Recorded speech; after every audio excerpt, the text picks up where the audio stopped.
Saudara-saudari yang terkasih dalam Kristus, selamat malam, berkah dalam. Marilah kita panjatkan puji dan syukur kehadirat Tuhan Yesus Kristus, karena atas limpahan karunia-Nya kita dapat kembali berkumpul malam ini di rumah ini dalam keadaan baik dalam acara misa memulai 7 hari di dipanggil Tuhan. Misa pada malam hari ini akan dipimpin oleh beliau Romo Alexander Joko Purwanto PR. Marilah kita siapkan hati, kita untuk memulai misa pada malam hari ini. Kepada Romo Alexander Joko Purwanto, waktu dan tempat kami aturkan. Terima kasih. Membuka halaman 150.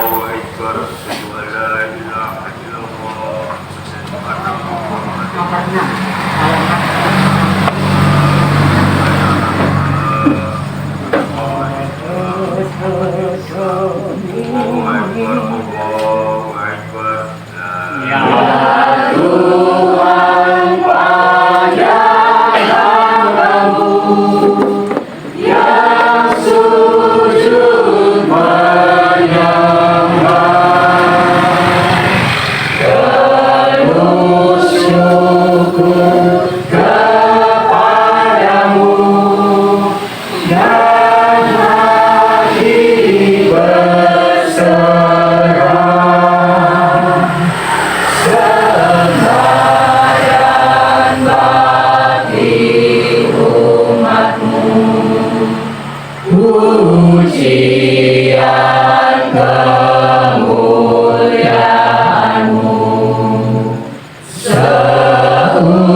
Putra dan Roh Kudus. Amin.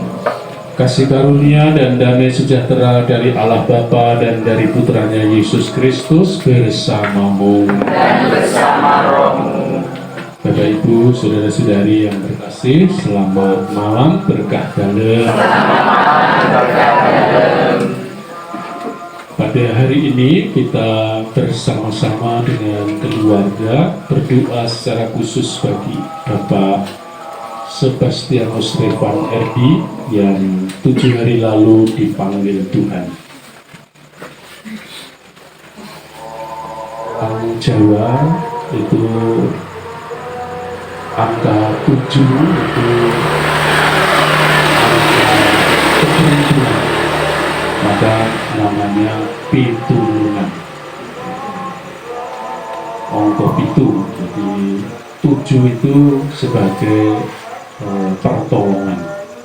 Kita memohon pertolongan Tuhan agar Bapak Sebastianus Revan RD diberikan tempat yang damai abadi dalam kemuliaan Allah, karena kita ini milik Tuhan.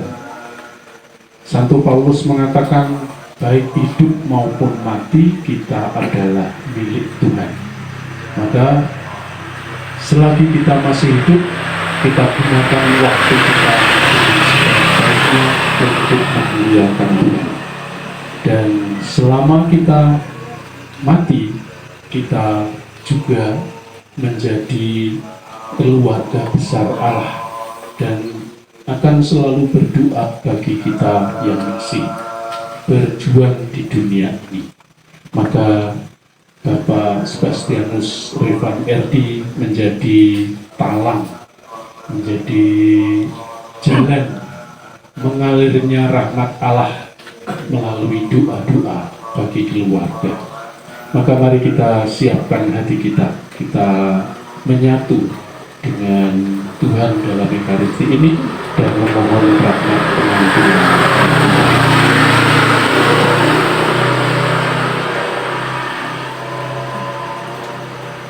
Saya mengaku kepada Allah yang Maha Kuasa dan kepada saudara sekalian bahwa saya telah berdosa dengan pikiran dan perkataan, dengan perbuatan dan kelalaian. Saya berdosa, saya sungguh berdosa. Oleh sebab itu saya mohon kepada Santa Perawan Maria, kepada para malaikat dan orang kudus, dan kepada saudara sekalian, supaya mendoakan saya pada Allah. Semoga Allah yang Maha Kuasa mengasihani kita, mengampuni dosa kita, dan menghantar kita kepada hidup yang kekal. Amin. Tuhan kasihanilah kami. Tuhan kasihanilah kami. Kristus kasihanilah kami. Kristus kasihanilah kami. Tuhan kasihanilah kami. Tuhan kasihanilah kami. Marilah kita berdoa. Allah Bapa sumber kehidupan dan penghiburan, Yesus guru kehidupan, memberikan sabda penghiburan bagi kami. Janganlah gelisah hatimu, percayalah kepada Allah, percayalah juga kepadaku. Di rumah Bapakku banyak tempat tinggal. Terimalah hambamu Bapak Sebastianus Revan RD yang telah 7 hari lalu kau panggil menghadapmu. Semoga ia boleh menikmati kebahagiaan abadi bersamamu di surga. Dan anugerahkanlah kekuatan dan ketabahan kepada kami dan terutama keluarga yang ditinggalkan. Dengan pengantaraan Yesus Kristus Putramu, Tuhan kami, yang bersama dengan Dikau dalam persekutuan dengan Roh Kudus, hidup dan berkuasa Allah sepanjang segala masa. Amin. Mari kita dengarkan firman Tuhan. Bacaan dari surat Ibrani.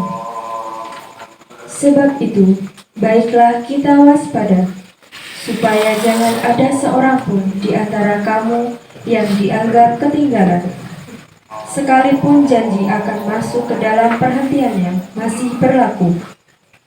Sebab kita yang beriman akan masuk ke tempat perhentian, seperti yang ia katakan. Sehingga aku bersumpah dalam murkaku, mereka tak akan masuk ke tempat perhentianku, sekalipun pekerjaannya sudah selesai sejak dunia dijadikan.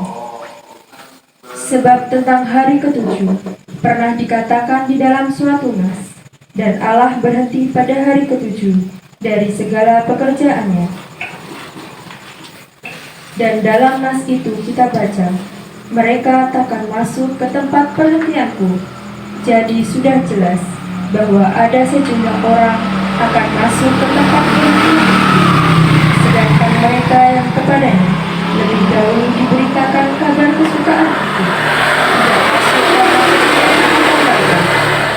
Sebab itu ia menetapkan pula suatu hari, yaitu hari ini, ketika ia setelah sekian lama berfirman dengan perantaraan Daud, seperti dikatakan di atas.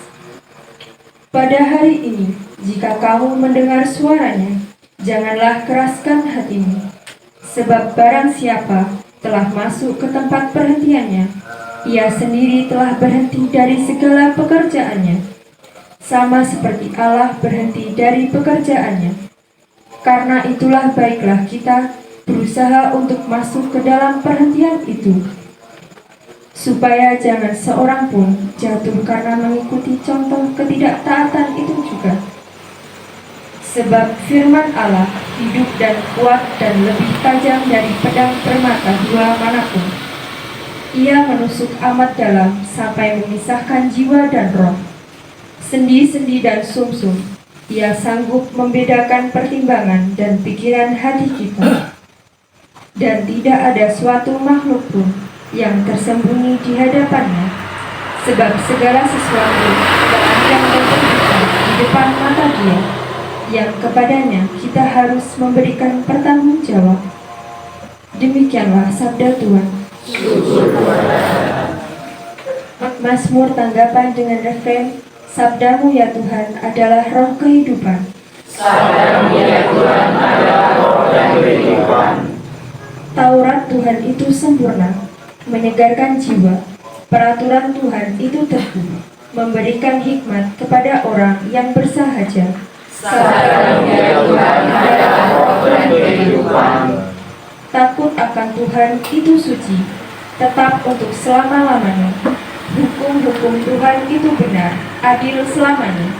Sabdamu ya Tuhan adalah roh dan kehidupan. Lebih indah daripada emas, bahkan daripada emas pura, dan lebih manis daripada madu, bahkan daripada madu tetesan dari sarang lebah.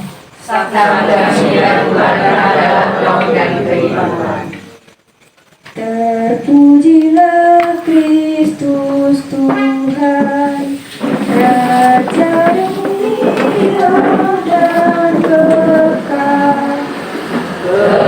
Terpujilah Kristus Tuhan, Raja mulia dan kekal. Akulah kebangkitan dan kehidupan. Siapa yang percaya padaku tak akan mati. Terpujilah Kristus Tuhan, Raja mulia dan kekal. Tuhan bersamamu. Dan bersama rohmu. Inilah Injil suci menurut Santo Yohanes.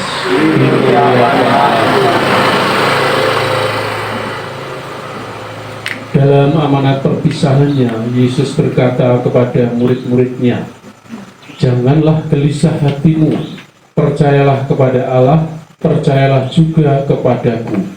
Di rumah Bapakku banyak tempat tinggal. Jika tidak demikian, tentu aku sudah mengatakannya kepadamu. Sebab aku pergi ke sana untuk menyediakan tempat bagimu. Dan apabila aku telah pergi ke sana dan telah menyediakan tempat bagimu, aku akan datang kembali dan membawa kamu ke tempatku, supaya di tempat aku berada, kamu pun berada. Dan kemana aku pergi, kamu tahu jalan ke sana." Kata Thomas kepadanya, "Tuhan, kami tidak tahu kemana Engkau pergi. Jadi bagaimana kami tahu jalan ke sana?" Kata Yesus kepadanya, "Akulah jalan, kebenaran, dan hidup. Tidak ada seorang pun dapat datang kepada Bapa kalau tidak melalui aku. Sekiranya kamu mengenal aku, pasti kamu juga mengenal Bapa-Ku. Sekarang ini kamu mengenal Dia, dan kamu telah melihat Dia." Kata Filipus kepadanya, "Tuhan, tunjukkanlah Bapa itu kepada kami, itu sudah cukup bagi kami." Kata Yesus kepadanya, "Telah sekian lama aku bersama-sama kamu, Filipus, namun engkau tidak mengenal aku?" Demikianlah sabda Tuhan. Terpujilah